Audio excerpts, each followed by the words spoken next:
कभी रात में आसमान की तरफ देखकर सोचा है कि ये सब है क्या?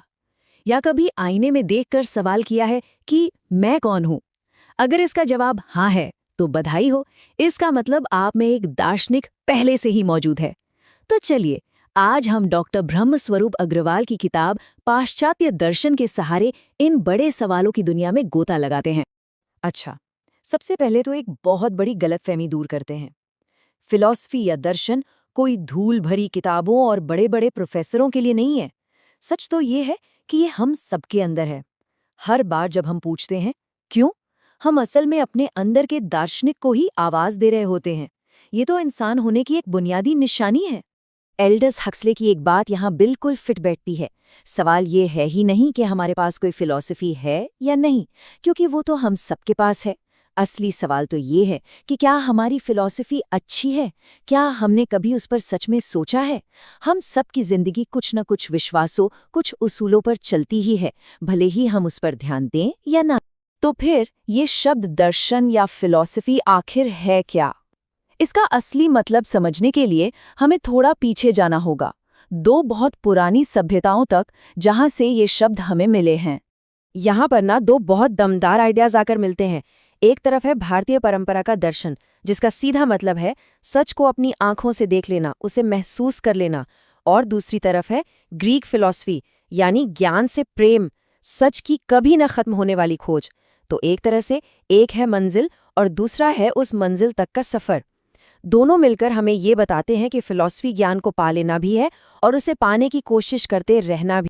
लेकिन सवाल यह है कि वो क्या चीज़ है जो हमें इन बड़े बड़े सवालों के बारे में सोचने पर मजबूर करती है। इस किताब के हिसाब से 4 ऐसी वजहें हैं, 4 ऐसी चिंगारियां हैं जो हमारे अंदर ये दार्शनिक आग जलाती हैं। पहली चिंगारी है आश्चर्य।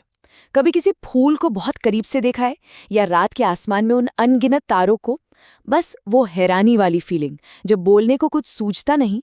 प्लेटो और अरस्तु का भी यही मानना था कि फिलॉसफी की शुरुआत ठीक इसी पल से होती है।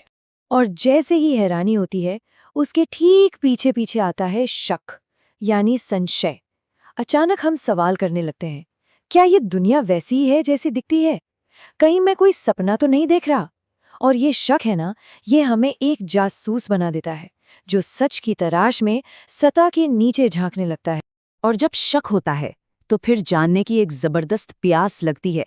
हमें जवाब चाहिए होते हैं, हम उस पहेली को सुलझाना चाहते हैं। जिंदगी, मौत, ये ब्रह्मांड, हम इन रहस्यों के जवाब ढूंढने के लिए ही तो बने हैं। और चौथी चिंगारी, वो सीधे हमारे दिल से आती है, असंतोष।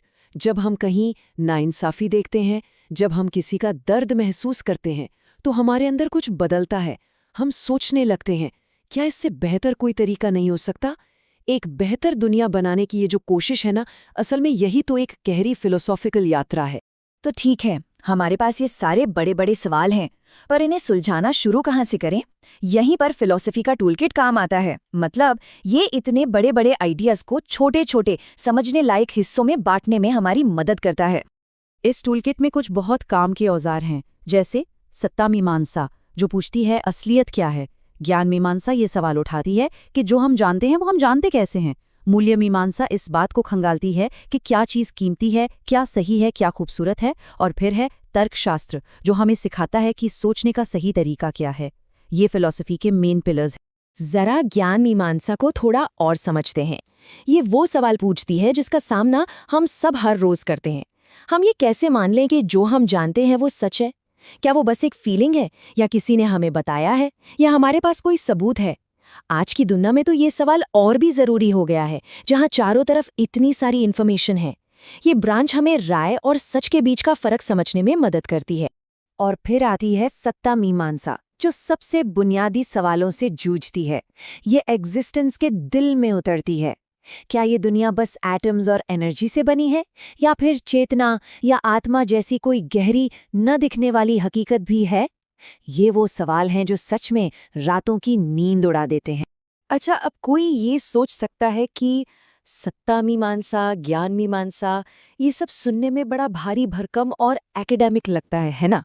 तो असली सवाल ये है, इन बड़े बड़े आइडियाज का हमारी असल जिंदगी से क्या लेना देना है? ये सब मैटर क्यों करता है?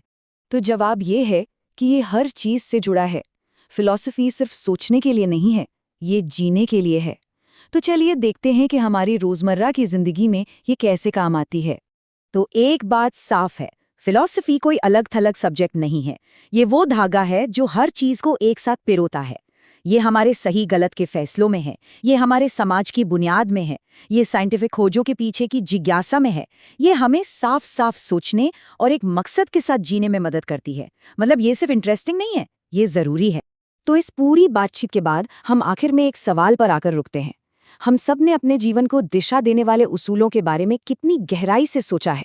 हमारे मूल्य क्या हैं? हमारे विश्वास क्या हैं? आसान भाषा में कहें तो हमारी अपनी फिलॉसफी क्या है?